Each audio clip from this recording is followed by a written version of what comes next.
이 이야기는 단순한 해외 사건이 아닙니다. 한국인 대학생 민수가 겪는 성장과 기회를 믿고 캄보디아로 향했습니다. 그러나 그가 도착한 곳은 호텔이 아닌 쇠사슬과 번호표가 있는 방이었습니다. 오늘 영상은 한 사람의 실종이 어떻게 살해로 이어졌는지, 그리고 그 뒤에 어떤 범죄 구조가 있었는지를 끝까지 따라갑니다. 지금 영상을 보고 계신다면 놓치지 않기 위해 구독과 좋아요를 눌러주세요. 그리고 영상 끝에서 당신이 느낀 한 문장을 댓글로 남겨주세요. 그 기록 하나가 또 다른 피해를 막는 힘이 됩니다. 그럼 시작합니다. 캄보디아 범죄단지 사라진 청년, 그리고 남겨진 진실. 밤 2시 14분. 인천공항 입국장 모니터에는 도착 예정이라는 문구가 떴다. 가족들은 초조하게 휴대폰을 쥐고 있었다. 메시지가 한참 없었다. 연락이 두절된 지 41시간째. 그가 마지막으로 보냈던 문장은 너무 평범했다. 카페에서 잠깐 쉬다 숙소 들어갈 듯. 그 약속은 지켜지지 않았다. 캄보디아 캄포주 범죄단지라 불리는 지역. 그가 향한 곳은 카페도 숙소도 아니었다. 며칠 뒤 언론은 한 줄 속보를 내보냈다. 한국인 대학생 캄보디아에서 시신으로 발견.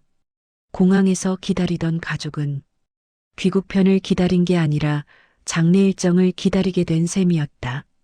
이 이야기는 그가 사라진 순간부터 두려움에 떨며 살아있었던 마지막 몇 시간을 따라간다. 왜 그는 그곳으로 갔는가? 누구에게 붙잡혔는가? 어떻게 죽음으로 끝났는가? 그리고 이 질문으로 이어진다. 왜 그곳은 지금도 살아있고 왜 또 다른 한국인이 동일한 길로 가고 있는가? 이제 그의 발걸음을 되짚는다. 그의 이름은 민수였다. 20살 후반에 흔히 볼 수 있는 한국 대학생. 특별히 위험한 친구들과 어울리지 않았고 생활 패턴은 규칙적이었다. 과제 제출 날짜를 잘 지키고 시험 때는 누구보다 책상에 오래 앉아 있었다. 집에서는 말수가 적고 밖에서는 조용히 웃는 성격. 부모가 보기엔 손갈 일 없는 아들, 친구가 보기엔 자극은 없지만 믿을 만한 사람이었다. 그가 캄보디아를 향한 건발적 충동이 아니라 누구나 이해할 수 있는 합리적인 이유를 동반했다. 민수야, 해외 컨벤션 한번 가보면 시야 확 열린다. 준호, 3년 전부터 알고 지내던 지인. 준호는 민수에게 캄보디아에서 열리는 IT 관련 박람회를 소개했다. 현지 기업 관계자들을 직접 만나볼 수 있고 포트폴리오도 보여줄 수 있고 인턴 기회가 열릴 수도 있다고 했다. 부모는 잠시 걱정했지만 민수가 내밀었던 자료들, 박람회 명칭, 일정표, 참여국 목록, 그 어느 것도 이상해 보이지 않았다. 검색하면 실제로 존재했다. 표면은 완벽했다. 여행 경비도 높지 않았다. 준호가 말하길 팀으로 가서 묶으면 항공 숙박 80만 원이면 충분. 기획사 패키지보다 싸고 학교 주최 활동보다 자유롭고 직접 경험해 보겠다는 그의 표정은 기대감으로 가득했다. 출국 하루 전 집안에는 여행 특유의 산만한 기분이 떠돌았다.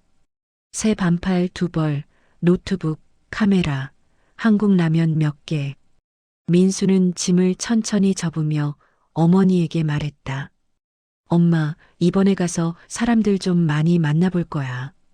잘했지. 겁먹지 말고. 걱정 마. 금방 다녀올게. 그때까지만 해도. 그 말이 영영 다시 듣지 못할 마지막 목소리가 되리라고는 아무도 상상하지 못했다. 출발 당일 아침 8시, 민수는 인천공항 버스에 탔다. 창밖은 평소와 다름없이 밝았고 그날의 공기는 여느 해외여행 출국자들과 다르지 않았다. 공항에서 그는 친구들과 셀카를 찍었다. 여권을 들고 엄지를 치켜 세우며 캄보디아 첫 방문 기념 키읔키읔. 단톡방엔 하트와 웃음 표시가 연달아 올라왔다. 심지어 누군가는 농담도 했다. 야, 거기 위험하다던데? 납치 조심 키읔키읔키읔. 그때 그 농담은 사소한 장난이었다. 하지만 나중엔 예언이 되어버렸다. 비행기 탑승 게이트에서 민수는 마지막으로 준호에게 연락했다. 민수 형, 도착하면 연락 줘. 위치 어디야? 준호 잠시만, 지금 미팅 중. 공항 도착하면 안내인 있을 거야. 문제는 그 안내인의 이름이 없었다는 것이다. 사진도 없었고 연락처도 없었다. 그러나 민수는 의심하지 않았다. 준호를 믿었기 때문이다. 밤 10시 50분 비행기 문이 닫히고 활주로에 몸을 밀어넣듯 움직이기 시작했다. 철과 바람이 섞인 소리가 기체를 울렸고 민수는 이어폰을 꽂았다. 기내등이 은은하게 줄어들고 주변 승객들은 하나씩 잠들어갔다. 그 순간까지만 해도 민수의 여행은 희망의 장면이었다. 새로운 나라, 첫 해외 박람회, 커리어 확장, 그리고 돌아오면 웃으며 이야기할 추억. 하지만 기록된 현실은 그 반대였다. 그가 캄보디아에 도착하고 가까운 사람과 연락이 끊어지는데 걸린 시간은 단 5시간이었다. 호텔 체크인 기록은 존재하지 않는다. 정상적인 이동 흔적 역시 없다. 도착 직후 민수를 데려간 건 박람회 스태프도 관광 가이드도 아니라 범죄 조직과 연결된 현지 픽업맨 비나였다. 그가 탑승한 검은 승합차. 그 문이 닫히던 순간 민수의 모든 선택지는 삭제되었다. 민수가 캄보디아 공항 도착 게이트를 빠져나온 시각은 오후 3시 17분. 공항 CCTV는 그가 혼자서 수화물을 들고 로비 쪽으로 걸어가는 모습을 마지막으로 기록했다. 그 후로 행적이 뭉툭하게 끊긴다. 도착하면 안내인이 있을 것이라는 준호의 말은 그때까지만 해도 의심의 여지가 없었다. 실제로 민수 앞에 한 남자가 먼저 다가왔다. 30대 중반쯤으로 보이는 현지인, 몸에 딱 맞는 흰 셔츠를 입은 남자. 민수가 미처 이름을 묻기도 전에 손을 내밀었다. 민수 씨, 맞죠? 저는 비나입니다.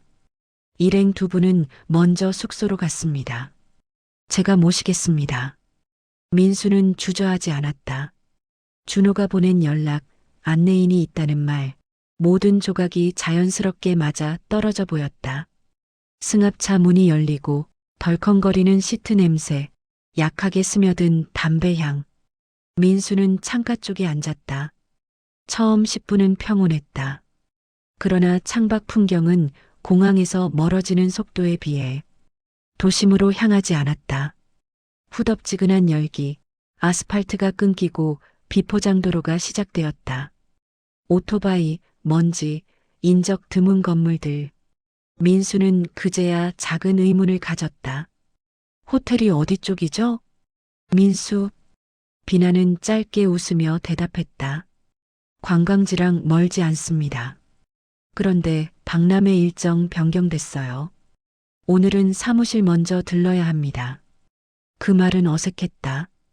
하지만 일정 변경이라는 말 한 줄이 의심을 덮어버리는 데에는 충분했다.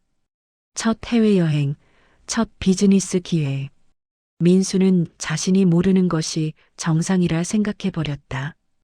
도로는 점점 좁아졌다. 민수는 휴대폰을 꺼냈다. 와이파이는 없었고 데이터는 터지지 않았다. 위치 공유는 한국을 벗어나며 해제된 상태. 그는 사실상 어디 있는지 알 수 없었다. 5시 2분, 차는 낡은 공장지대 같은 지역으로 들어갔다. 건물 벽은 껍질처럼 벗겨져 있었고 출입문 앞엔 철제 게이트와 검은 유리창이 달려 있었다. 민수의 얼굴에 처음으로 미세한 경계가 떠올랐다. 여기 숙소 맞나요? 그는 다시 물었다. 비나의 대답은 짧았다. 단 4글자에 가까운 말. 잠깐이면 됩니다. 차량 문이 안에서 잠겼다. 민수가 손잡이를 당겼지만 열리지 않았다. 그제야 심장이 한 박자 늦게 뛰었다. 비나는 통화 중이었고 그의 목소리엔 민수를 언급하는 단어가 포함되어 있었다. 언어는 통하지 않았지만 숫자와 손짓은 선명했다. 그가 상품처럼 다뤄지고 있다는 감각. 그 순간 민수는 자신이 잘못된 곳에 들어왔음을 완전히 자각했다. 건물 3층으로 올라가는 동안 그의 휴대폰엔 단 한 번 한국으로 보내려던 메시지 초안이 남아 있었다. 형, 여기가 좀 이상해. 그러나 그것은 보내지지 않았다. 신호도 없고 남겨둘 수 있는 기록도 없었다. 3층은 사무실이 아니었다. 좁은 복도, 철문, 감시 카메라, 그리고 미묘하게 울리는 사람의 목소리. 비나는 철문을 열며 말했다. 박람회는 내일. 먼저 설명부터 듣습니다. 민수가 들어간 공간엔 책상도 프로젝터도 안내 브로슈어도 없었다. 대신 침대 2개와 쇠사슬이 있었다. 이 순간부터 민수가 보고 듣고 느낀 모든 것은 그의 가족이 평생 알 수 없었던 빈 구간을 채운다. 철문이 철컥 닫히는 소리는 민수의 귀에 오래 남았다. 그 순간 그는 알았다. 여기는 숙소도 박람회 사무실도 아닌 폐쇄 공간이라는 걸. 방은 3평 남짓. 벽은 곰팡이로 얼룩졌고 천장엔 작은 펜 하나가 느리게 돌고 있었다. 열리지 않는 창문, 밖에서만 잠글 수 있는 철문. 바닥엔 뜨거운 공기만 가득했다. 민수의 눈은 방 안의 낯선 사물에 멈췄다. 침대 아래 쇠사슬, 벽면에 박힌 고리, 그리고 책상 위엔 오래된 스마트폰 여러 대. 누가 쓰던 건지 모를 번호표가 붙어 있었다. 그때 다른 문이 열리며 한 남자가 들어왔다. 짧은 머리, 팔에 자국이 남은 흔한 범죄단지 조직원의 모습. 민수는 그와 눈을 마주쳤지만 남자는 사람을 보듯 보지 않았다. 재고를 확인하듯 평가하듯. 이름.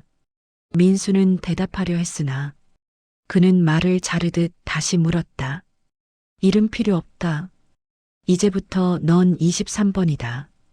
그 숫자는 방 안의 침대 머리맡에도 적혀 있었다. 이곳에서 이름은 소용없었다.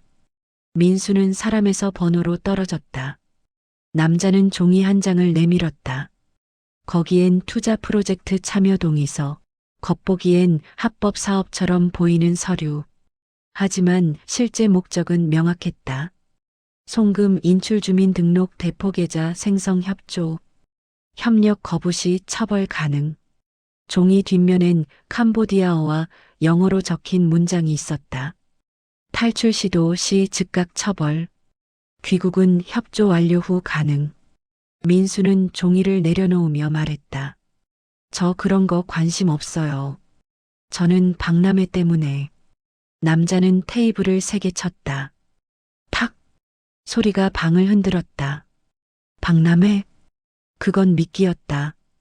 그 한 문장이 민수가 믿어야 할 모든 것을 무너뜨렸다. 일단 휴대폰 줘라. 남자의 손이 민수의 폰을 빼앗았다.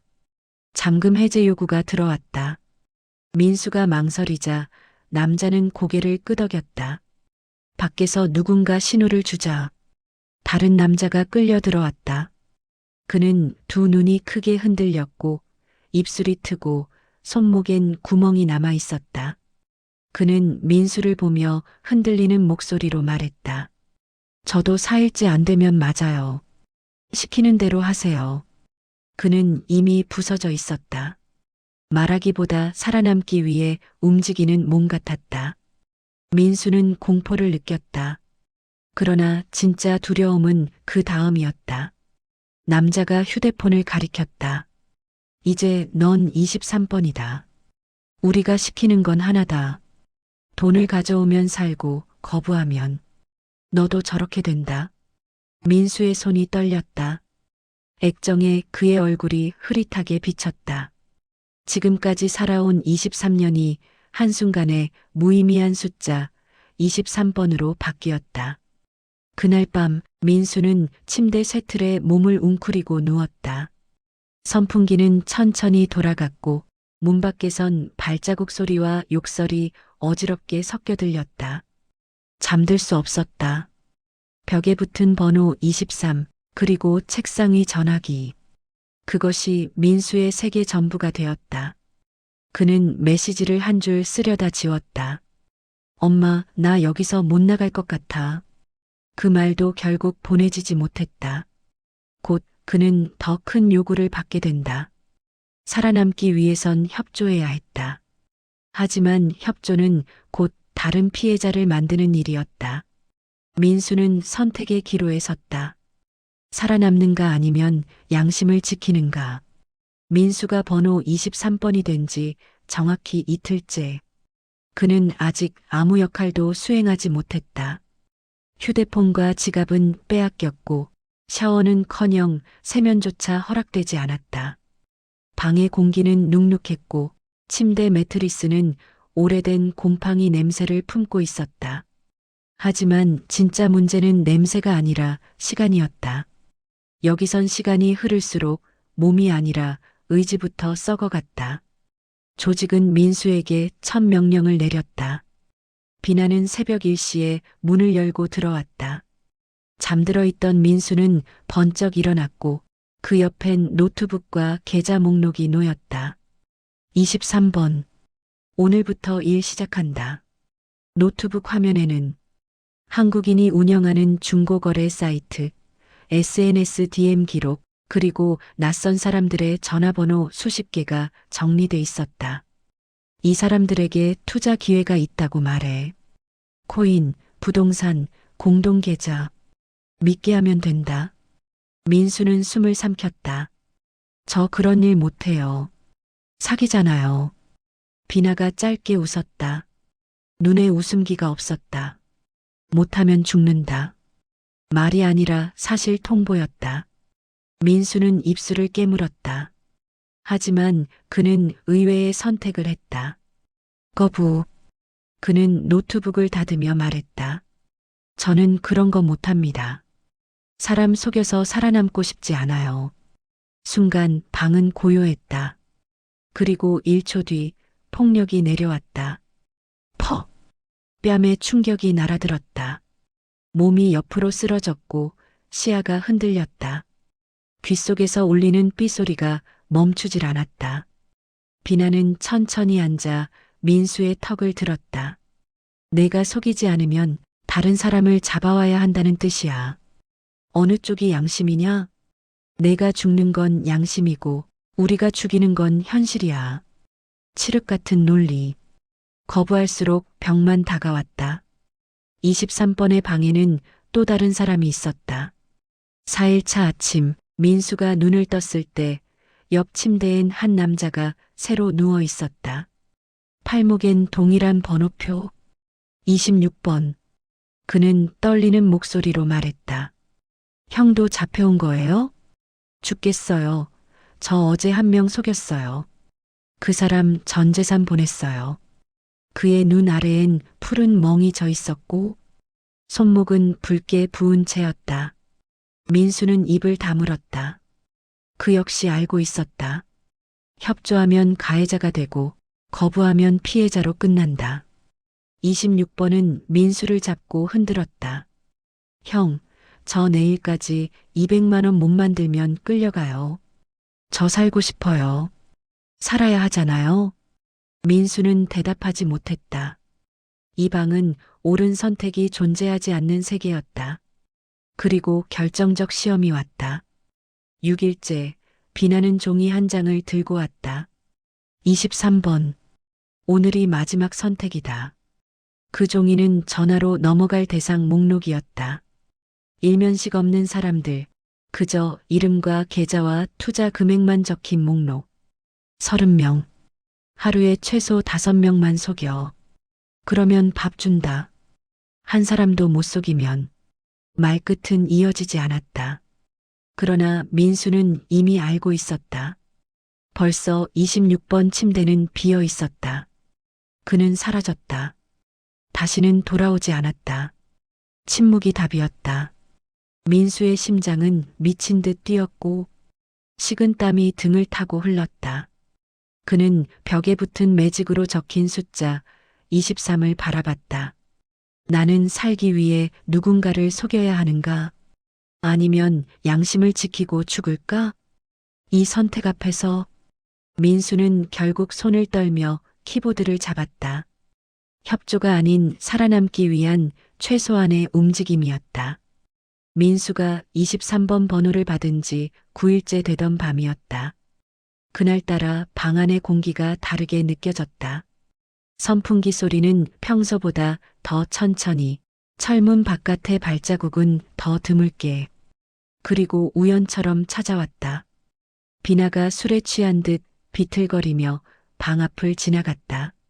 철문 닫힘 소리는 들리지 않았다. 처음으로 문틈이 잠기지 않은 상태였다.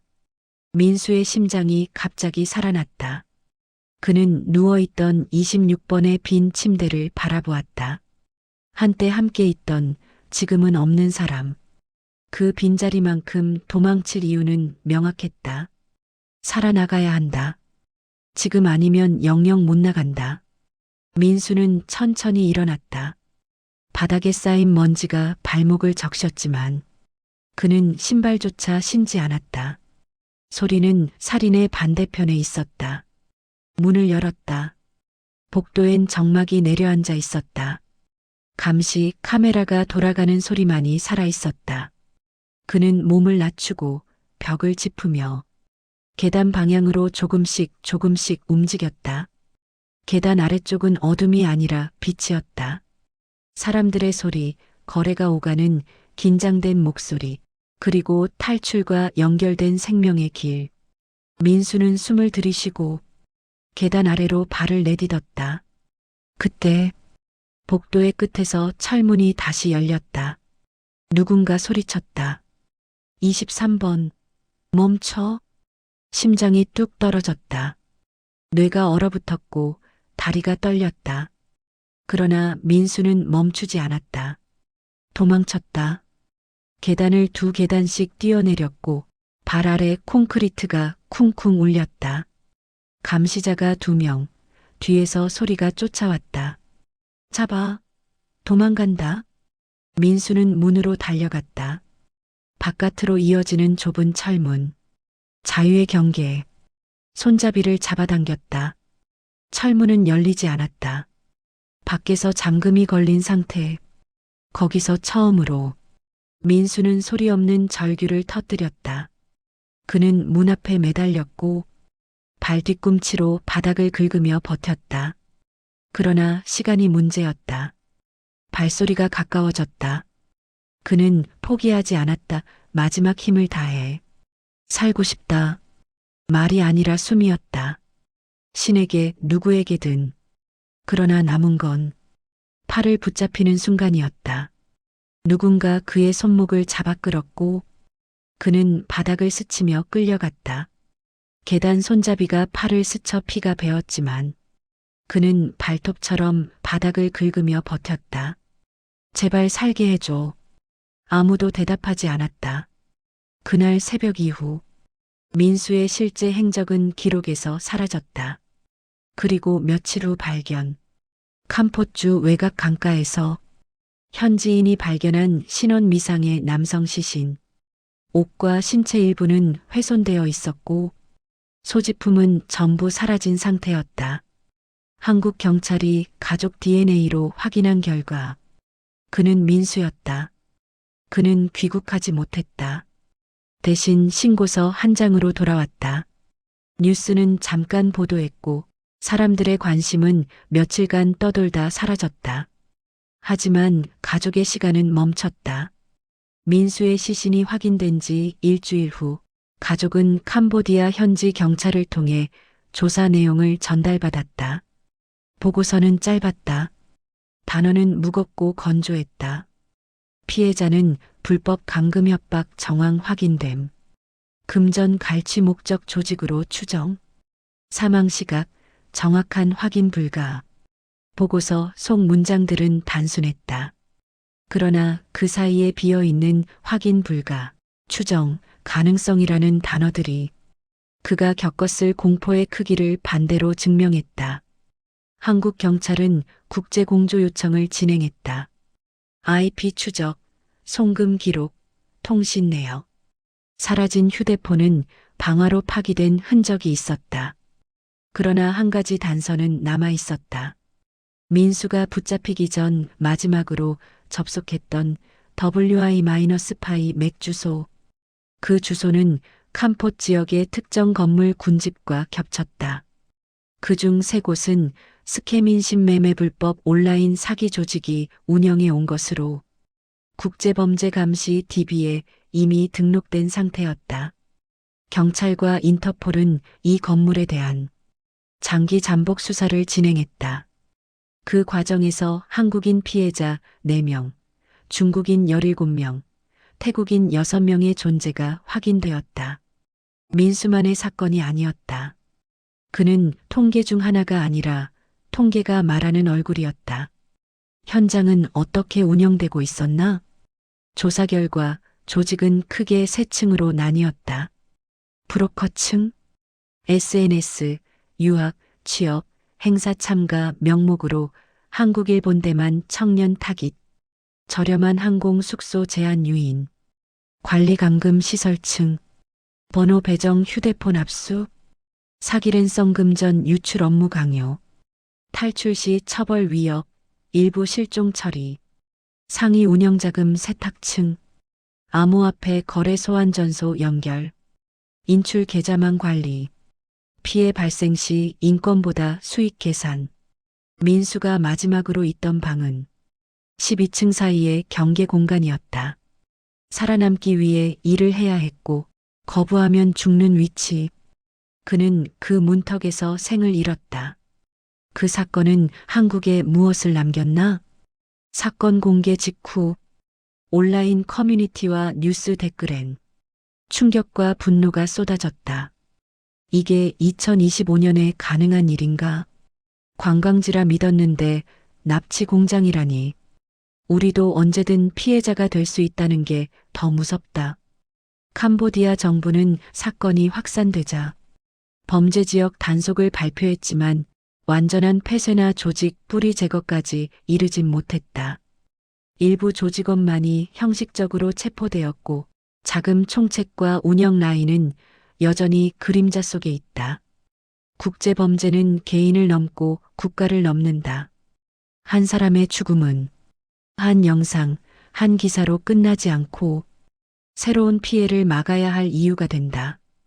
그것이 민수 사건의 가장 무거운 결론이다. 민수가 사라진 그 건물, 그 안에서 울린 신음과 절규, 누군가의 살고 싶다는 말은 벽에 스며들듯 사라졌고 그 장소는 며칠 뒤 다시 조용해졌다. 그러나 조용함은 평온이 아니었다. 시간은 무대 세트를 바꾸듯 새로운 청년, 새로운 여권, 새로운 희생자를 그 자리에 올려놓기만 했다. 민수의 이야기가 뉴스 헤드라인에서 사라진 순간 현장은 다시 움직이기 시작했다. 범죄는 기억이 아니라 기회에 반응하기 때문이다. 7개월 뒤 같은 지역에서 또 다른 한국인이 실종됐다는 신고가 접수되었다. 그리고 그 다음 달엔 대만인 2명이 구출되었다. 사건은 끝나지 않았다. 우리가 이 기록을 남기는 이유는 단순하다. 캄보디아 범죄단지는 다치지 않았다. 조직은 사람을 상품으로 취급한다. 누군가는 지금도 출국을 준비 중이다. 그리고 그 비행기 티켓은 민수가 들고 떠났던 것과 다르지 않다.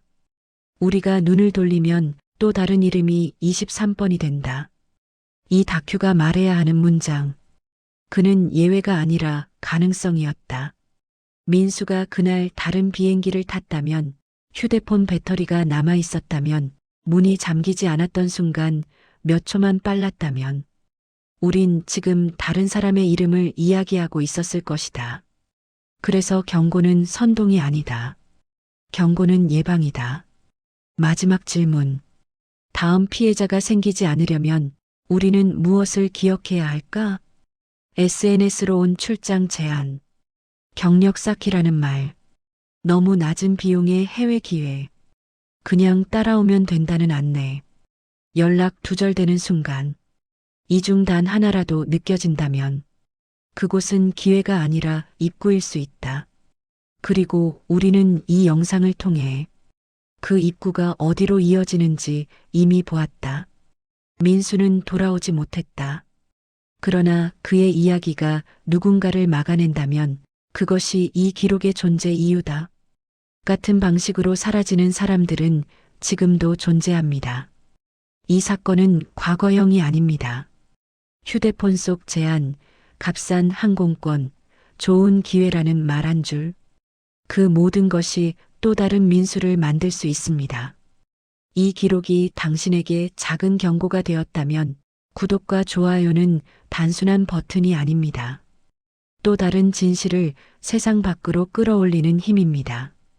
그리고 댓글은 한 사람의 흔적을 남기고 다음 피해를 막는 두 번째 장벽입니다. 우리는 잊히지 않도록 계속 말하겠습니다. 다음 영상에서 이어가겠습니다.